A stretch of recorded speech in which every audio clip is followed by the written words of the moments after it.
Welcome to Haskell for Imperative Programmers. This course is aiming to teach Haskell and functional programming to people who already have some experience in imperative languages. So let's go over the prerequisites. Of course, you need to have some knowledge of imperative programming, so C, C++, Python, Java, whatever. Any of those will do. You should have some basic theory on programming languages, so you should know what types are and how they work, how evaluation of expressions work, and what the difference between a compiler and an interpreter is, for example. You should have the Haskell toolchain installed, so GHC, GHCI, and Cabal should all be installed on your computer. So, okay, let's look at what functional programming actually is and what it means to have a functional program. Well, in functional programming, and especially in Haskell, we are interested in pure functions, meaning functions in the mathematical definition that they have some input, some arguments, and then have a result, and nothing else. We are also interested in immutable data, meaning that our data types, whatever they might be, cannot be changed in place. Those two attributes, pure functions and immutable data, lead to no or less side effects. Side effects are especially dangerous and are very hard to verify. Their absence is very hard to verify, which is why we don't really want them.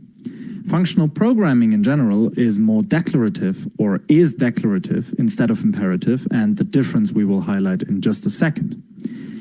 Functional programs in general are easier to verify, and that is a huge part of functional programming since we can actually mathematically prove the correctness of our algorithms. So let's look at the difference between a declarative and an imperative approach when comparing them on a function that computes the sum of an array or list of numbers. So in the imperative approach on the right, we can see that for each step that we do, we tell the program what to do. So we say set the sum to 0, then set I to 0, then iterate until a certain condition is met, and take every single value of that array, which of course is dependent on this I index, and then add it to the sum. And after that, of course, return the sum. So what we are doing is not give a definition of what it means to be a sum or what a sum actually is. We just describe an algorithm that can produce a sum. Now, in the declarative approach, we actually define, or sort of define, what it means to have a sum. So we say that a sum of an empty list is just 0, and a sum with a list with at least one element x is that element x plus whatever the rest of the sum is. Now, using some fancy tricks like partial function application and the folding function, we can have a much more, a much shorter function definition, but what that actually means we will learn later in the course. So one very important thing of Haskell is that it's lazy evaluated.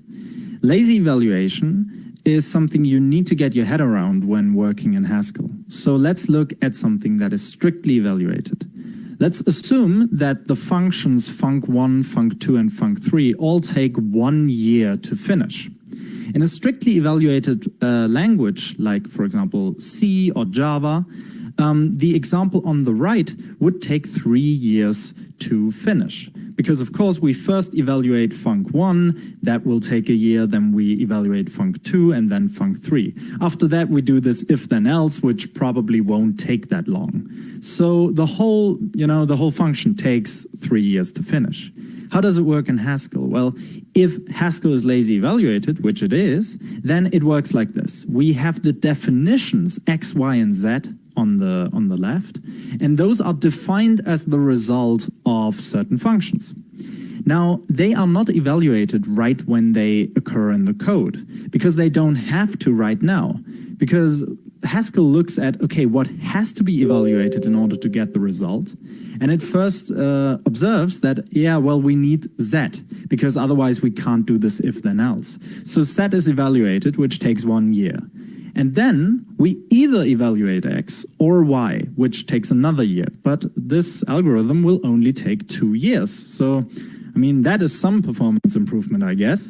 But the very important thing to understand here is that things only get evaluated if they're needed.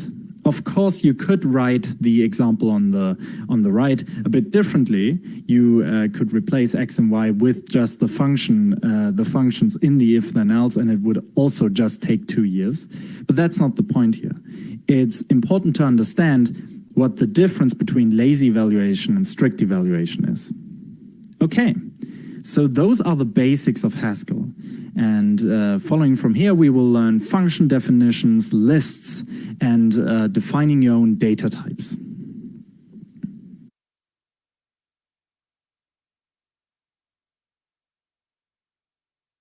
In this video, we will look at function definitions within Haskell. In this video, we